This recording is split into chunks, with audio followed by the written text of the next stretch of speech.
So my name is Andy. I am the leader of the Next Gen team in Wigan. So I work for the Anglican Church in the Deanery of Wigan, and I also head up a discipleship school. But before that, I was a youth worker. I worked with Ben, survived working with Ben for a year here at Blackburn Diocese as well. So I've got the privilege of talking about connecting with young people. What does it mean to build relationship with them?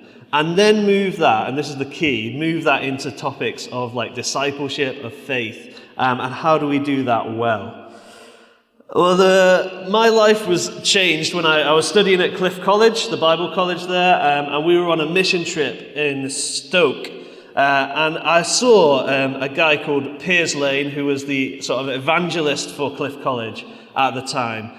He was just going up to people on this mission trip and just chatting to them, having these deep conversations, people he like never met before, and he was just getting into these conversations. And at the time, I was like this kind of very introverted, quite like awkward sort of 18-year-old, 19-year-old, and I just was like, how on earth is he doing that? So I went up to him and asked him the question, how do you just go and chat to these people? And he said, if you go with an agenda, they're going to see right through it. But if you take a genuine interest in their life, then that's the key. People will respond to that.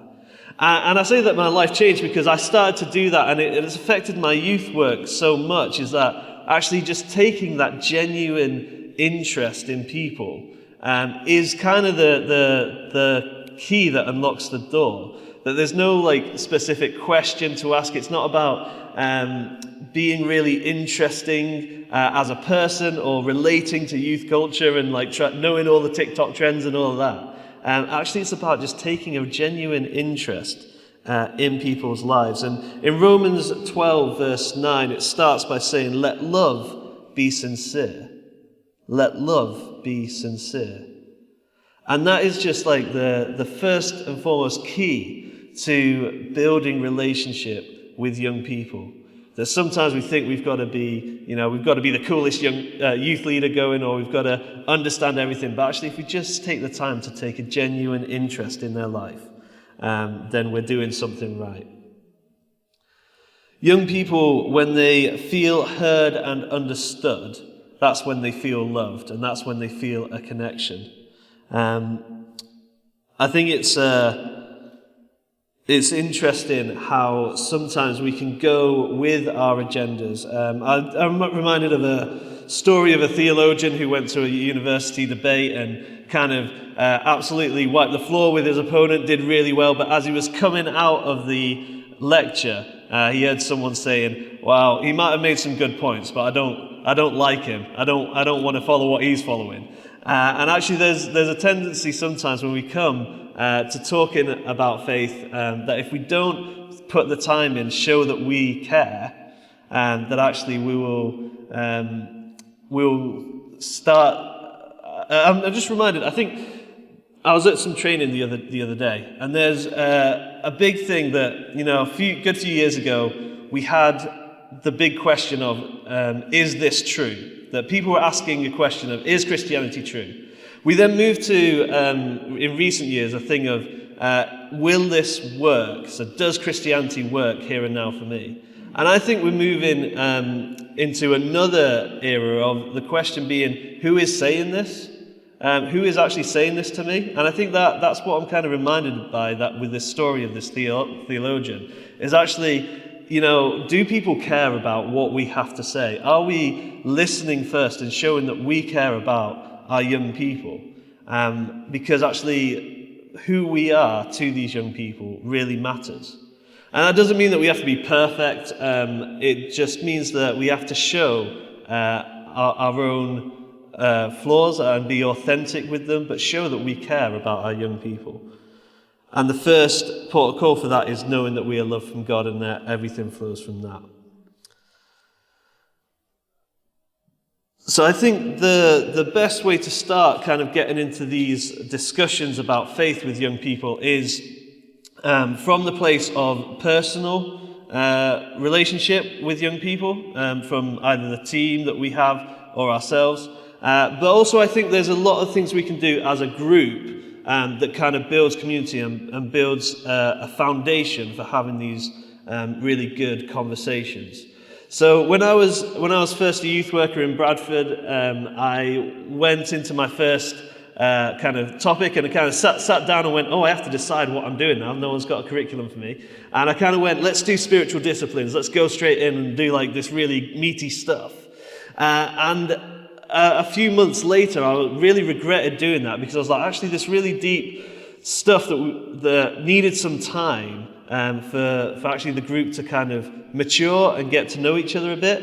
It needs some time for the icebreakers to happen, where we actually built relationship before we got to the deep and meaningful stuff. And what I have found is that often we'll think about icebreakers in the sense of, right, we're all going to go around and do our name and something we like, and we kind of rush through that period of, we're just going to do an activity. But actually, we might have a whole term of needing to sort of break the ice, of needing to get to know each other. That doesn't mean that you just do like introduction games and rhyming your people's names with stuff. But what it means is actually, let's think about the year that we have. If we've got year 7s coming into our group, if we've got new people joining, do we need a period where we just spend some time getting to know each other? We can do faith stuff, we can open the Bible, we can pray together, but how does the thinking of let's build community feed into every part of our session, not just the awkward little moment at the beginning?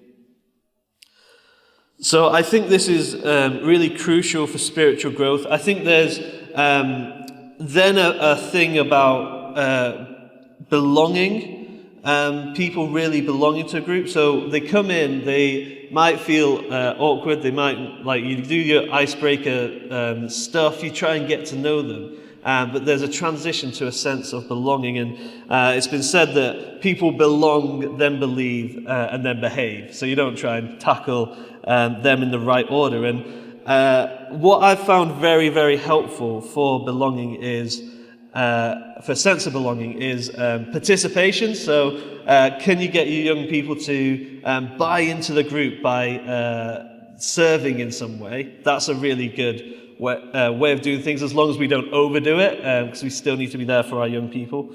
But also, I think the idea of rituals, and not in the sense of, we're going to get a goat in and start doing anything weird with that. But what we're going to do is actually we're going to set up things that are identifiers for our group. So it might be that every time you come in, I'm going to ask you what your favourite meal was from the week you've just had.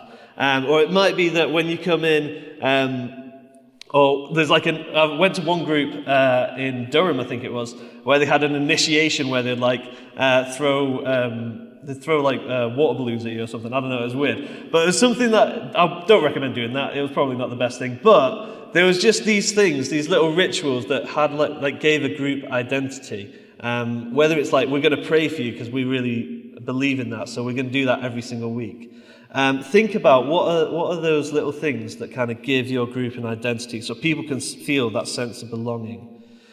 And the main thing with this is to prioritize family over the program that you have. You want that family feel. And out of that, we can have these amazing conversations about faith with our young people. We can start to start to introduce them to the gospel. And I think just on that, there's a couple of things to think about. First of all, we have to set the groundwork and be aware of the time that we're in, that we've kind of gone through a stage of, most people would know some Bible stories, most people would believe in a God, and then we've kind of come away from that, so now there's like, well, does God exist? We've got to tackle that question. Now we're in a place of like, is there even truth? Is truth a thing that we can talk about? So there's some groundwork stuff that we may need to put in place. There's some explanation. We can't assume that our young people know Bible stories anymore. And I want to say that in bringing people in and having people have a sense of belonging and a sense of safety, that there's a lot of explanation that we need to do. And what I always say with that is people will engage with a story better than with a concept. And it's much easier to have people engage with a story from the Bible than an abstract verse about like love or the Trinity or something. Secondly, I think there's a place, a real intentional place for invitation in our youth groups, that we need to invite people to become Christians, first of all, and to join in with the discipleship stuff that we can be doing. And finally, to encourage discipleship that flows out of our own discipleship. And I don't want to go over, so I will just finish with saying that I've found that building relationships with young people is a learnable skill. It's not a personality trait. Through experience and research, you can learn this. It's uncomfortable, and we just got to accept that we're going to be uncomfortable so they don't feel uncomfortable. And finally, that if we persist in trying to show love to our young people, even if it feels like we're hitting a brick wall, then eventually we will see fruit from that. Thank you.